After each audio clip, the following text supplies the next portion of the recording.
जी, मैं यूपीएससी में मैंने मल्टीपल टाइम्स इंटरव्यू भी दिया। इससे पहले मैं गृह मंत्रालय में भी काम किया। इससे पहले मैंने 3 बार पीसीएस निकाल चुका हूँ मैं ऑलरेडी। मल्टीपल बुक्स खोजने से अच्छा वही बुक को मल्टीपल टाइम रिवाइज़ करिए और बहुत ज़्यादा प्रैक्टिस करिए। इंटरव्यू के लिए 3 एरिया बहुत इंपॉर्टेंट है। तो सबसे पहले आपका ग्रेजुएशन या अंडर ग्रेजुएशन जो भी आपने किया है। दूसरा, अगर आप कार्यरत हैं, अगर आपके कार्य के बारे में पूछा जाता है। और तीसरा, करंट अफेयर्स।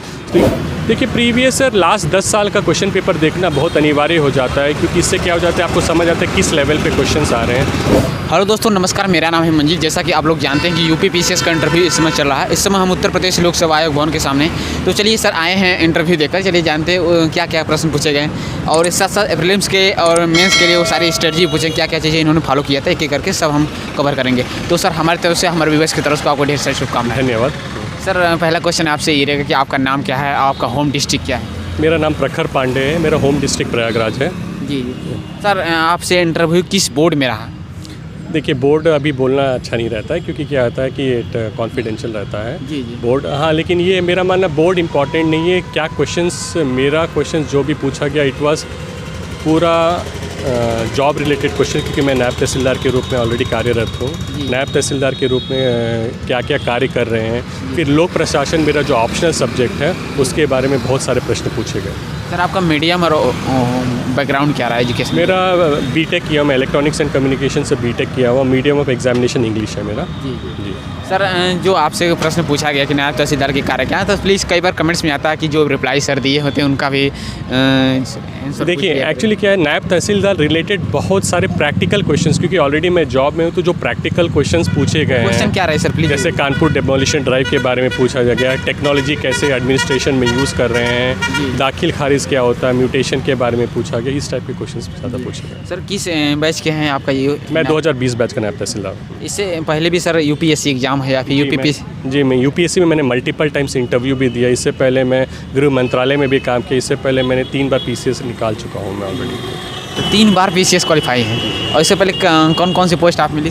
एक्चुअली इससे पहले मैं कर्नाटका पीसीएस में भी था एक्चुअली, तो इसलिए वहाँ पर मैं पोस्टेड था। जी। और सर जो यूपीएससी इंटरव्यू कितने टाइम्स आप फेस किए? मैंने 3 टाइम दिया है लगातार? जी, नॉट लगातार नहीं, मतलब during the course of preparation. इस समय भी आपका तैयारी चल ही रही है सर? अब देखिए, आप सच बोले तो जॉब में आने के बाद इतनी हेक्टिक बढ़ गई है, तो हाँ टेम्परेरी बस न्यूज़पेपर पढ़ाई हो जाता है, उतना खास था तो पढ़ाई नहीं हो पा रही है। सर थोड़ा जानेंगे कोई सिचुएशनल बेस्ड क्वेश्चन जो एज एसडीएम बनाकर डीएसपी बनाकर आपसे जो पूछा गया? जी, मेरे को कानपुर डेमोलिशन ड्राइव के बारे में पूछा गया, और मिशन कर्मयोगी के बारे में, आप अपने ज़िले में अगर एसडीएम बन जाते हैं तो आप मिशन कर्मयोगी के लिए क्या क्या करेंगे। इस टाइप के सिचुएशनल बेस्ड क्वेश्चन कुछ ज़्यादा ही पूछे गए थे मेरे को। और कोई सर करंट अफेयर्स रिलेटेड कोई क्वेश्चन, जैसे यूक्रेन रसिया इंटरनेशनल रिलेशंस क्वेश्चन? नहीं, माननीय प्रधानमंत्री जी के स्पीच के बारे में जो उन्होंने कल दिया था, 2047 तक में टेक्नोलॉजी को कैसे यूज़ करके भारत विश्व पावर बनेगा, उसके बारे में ज़्यादा क्वेश्चन पूछा गया। और कोई क्वेश्चन जैसे सर भारत सरकार की बजट आई है अब इंडिया गवर्नमेंट से, यूपी स्पेशल से?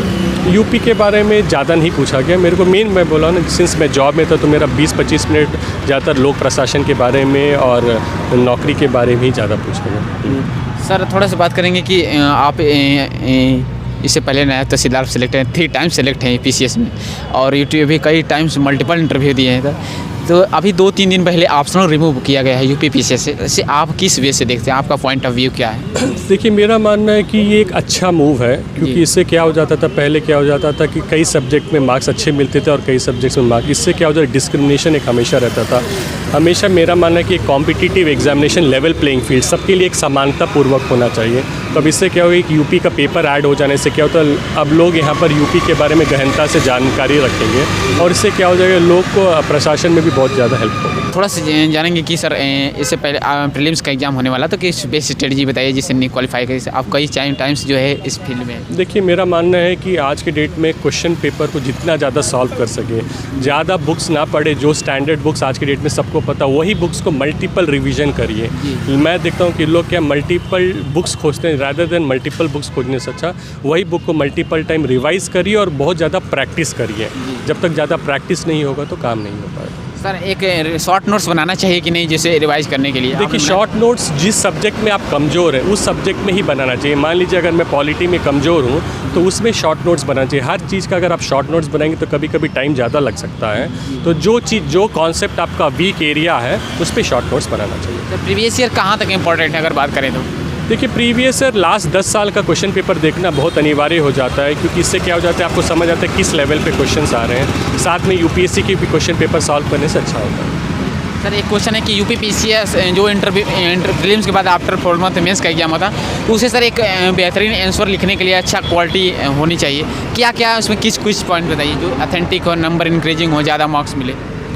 देखिए, मेरा मानना है कि आंसर राइटिंग एक कला है जी। और ये कला अचानक से नहीं होता। इसके लिए जितना ज़्यादा आप प्रयत्न करेंगे, जितना ज़्यादा आप आंसर राइटिंग करेंगे, उससे बनता है। सबसे पहले नॉलेज बेस बनाना होता है। एक बार नॉलेज बेस बन जाता है तो उसके बाद मेरा तो मानना है रोज़ आधा घंटा 1 घंटा राइटिंग के लिए रख देना चाहिए, क्योंकि इवेंचुअली आपके मेंस की मार्क्स ही आपको क्वालिफाई देते हैं। तो रोज़ आधा घंटा अगर आप मेंस राइटिंग के लिए जब प्रीलिम्स के बाद दे देते हैं तो उसके बाद टेस्ट सीरीज़ देने से ऑटोमेटिकली आपका मार्क्स गेन हो जाता है। सर एक लास्ट क्वेश्चन है कि इंटरव्यू के लिए आप इससे पहले यूपीएससी का भी इंटरव्यू दिए, तो कैसे प्रिपेयर करें अपने आप को? बेस्ट स्टडी बताइए, जो पर्सनालिटी हो कैसे? देखिए, इंटरव्यू के लिए 3 एरिया बहुत इंपॉर्टेंट है। तो सबसे पहले आपका ग्रेजुएशन या अंडर ग्रेजुएशन जो भी आपने किया है। जी। दूसरा, अगर आप कार्यरत हैं, अगर आपके कार्य के बारे में पूछा जाता है। और तीसरा, करंट अफेयर्स। तो इस 3 एरिया पर अगर आप ज़्यादा फोकस करेंगे तो आप सक्सेसफुल ज़्यादा रहने का चांसेस रहता है। Thank you sir, all the best इस बार एसडीएम की पोस्ट मिली आप। Thank you.